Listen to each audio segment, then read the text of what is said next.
नगराध्यक्ष पदाच्या इच्छुकांच्या आज वर्ध्यामध्ये काँग्रेस मुलाखती घेणार आहे। काँग्रेसच्या सद्भावना भवनामध्ये मुलाखती पार पडतील।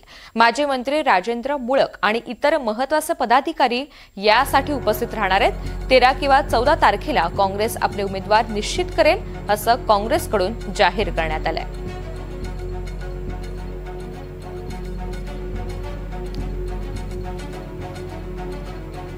आज आमच्या सहाही नगरपालिकेच्या इच्छुक उमेदवारांच्या जिल्हा सद्भावना भवनात जिल्हा काँग्रेस कमिटीच्या सद्भावना भवनात या ठिकाणी आम्ही मुलाखती ठेवलेल्या आहे। या मुलाखती घेण्यात येतील। या मुलाखती घेण्यासाठी आमचे जिल्हा प्रभारी, जिल्हाध्यक्ष आणि जिल्ह्याचे सगळे नेते राहतील, उपस्थित राहतील आणि इच्छुक उमेदवारांच्या या ठिकाणी पॅनल तयार केले जातील। इच्छुक उमेदवारांच्या या याद्या आमच्या महाराष्ट्र प्रदेश काँग्रेस कमिटीकडे पाठवल्या जातील आणि त्या ठिकाणी निवड मंडळाकडून छाननी करून या ठिकाणी उमेदवार निश्चित केले जातील।